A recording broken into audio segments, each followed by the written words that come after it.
So TCS results అనేది ఇవ్వడం జరిగింది. టీసీఎస్ రిజల్ట్స్ ఏంటంటే ఎనలిస్ట్ల ఎక్స్పెక్టేషన్స్ని బీట్ అయితే చేశాయి ఫ్రెండ్స్. బట్ విప్రో విషయానికి వస్తే కొద్దిగా ల్యాగ్ అనేది కనిపిస్తుంది. ఏదైతే స్ట్రీట్ ఎక్స్పెక్ట్ చేసిందో ఆ యొక్క ఎక్స్పెక్టేషన్స్ని బీట్ చేయలేకపోయింది. సో దానికి సంబంధించిన చిన్న అప్డేట్. ముందుగా మిత్రులందరికీ స్వాగతం. సో క్వార్టర్ ఆన్ క్వార్టర్ బేసిస్లో మనం చూసుకున్నట్టే దగ్గర 8,800 ఎంప్లాయీస్ అనేది తగ్గారన్నమాట. జనరల్గా అది పెద్ద కంపెనీ, దాంట్లో ఎంప్లాయ్మెంట్ పెరగాలి అని చెప్పేసి అనుకుంటాం. బట్ ఏంటంటే క్వార్టర్ ఆన్ క్వార్టర్ బేసిస్లో తగ్గింది. సో ప్రస్తుతం మనం ఏంటంటే Q1 ఫైనాన్షియల్ ఇయర్ 2024లో ఉన్నాం అనమాట. ఓకే, సో దీనికి ముందు క్వార్టర్స్ ఉన్నాయి కదా, ఆ క్వార్టర్స్తో మనం కంపేర్ చేసుకున్నప్పుడు ఎంప్లాయీ కౌంట్ అనేది తగ్గుతూ వచ్చింది.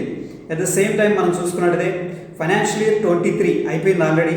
ఫైనాన్షియల్ ఇయర్ 22 ఈ రెండింటిని కంపేర్ చేసుకున్నప్పుడు ఏంటంటే ఫైనాన్షియల్ ఇయర్ 22లో 45,400 మంది ఎంప్లాయీస్ అనేది యాడ్ అవ్వడం జరిగింది ఓవరాల్గా. బట్ ఫైనాన్షియల్ ఇయర్ 23లో చూసుకున్నట్లయితే ఓన్లీ 13,800 మాత్రమే యాడ్ అయ్యారన్నమాట.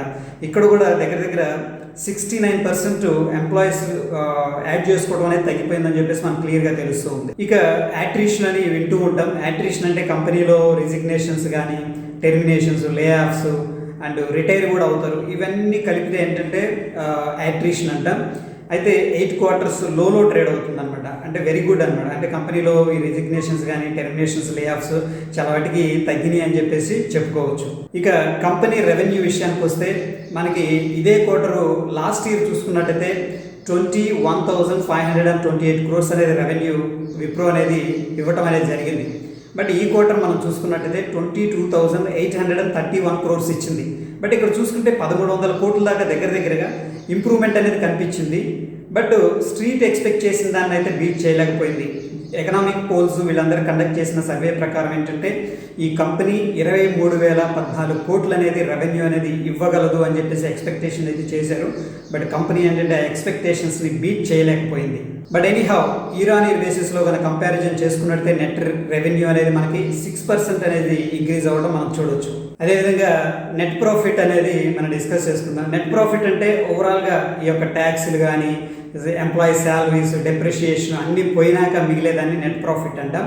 అది వచ్చేసరికి మనకి 2,870 కోట్లు అనేది అనౌన్స్ చేసింది. అట్ ద సేమ్ టైం ఏంటంటే లాస్ట్ ఇయర్ ఇదే క్వార్టర్ మనం చూసుకున్నట్టయితే 2,563 కోట్లు అనేది ఇవ్వడం జరిగింది. అయితే ఫ్రెండ్స్ ఇక్కడ స్ట్రీట్ ఏదైతే ఎక్స్పెక్ట్ చేసిందో ఆ ఎక్స్పెక్టేషన్స్ని అయితే మిస్ అయిపోయిందన్నమాట. స్ట్రీట్ ఏమి ఎక్స్పెక్ట్ చేసిందంటే 2,976 కోట్లు అనేది ఈ యొక్క కంపెనీ అనేది నెట్ ప్రాఫిట్ని అనౌన్స్ చేస్తుందని చెప్పేసి ఎక్స్పెక్ట్ చేసింది. బట్ అంత నెట్ ప్రాఫిట్ అయితే ఇవ్వలేకపోయింది. ఎనీహౌ మనం ఇక్కడ చూసుకున్నట్టయితే ఇయర్ ఆన్ ఇయర్ బేసిస్లో 12% ఇంక్రీజ్ అనేది నెట్ ప్రాఫిట్లో స్టిల్ కనిపిస్తూ ఉంది. అదేవిధంగా మేనేజ్మెంట్ కామెంటరీ అనేది మనం చూసుకున్నట్టయితే CEO డీల పోర్తే గారు ఏమంటున్నారంటే సో చాలా జాగ్రత్తగా స్పెండ్ చేస్తున్నాం, అందుకే కొంచెం ఎంప్లాయీస్ని తీసుకోవడం వీటిలో స్లో అవుతుంది. అండ్ నెక్స్ట్ ఏంటంటే US మార్కెట్లో కొద్దిగా స్లో డౌన్ అయింది. యూరోపియన్ మార్కెట్స్లో కొంత పురోభివృద్ధి అనేది కనిపిస్తుంది.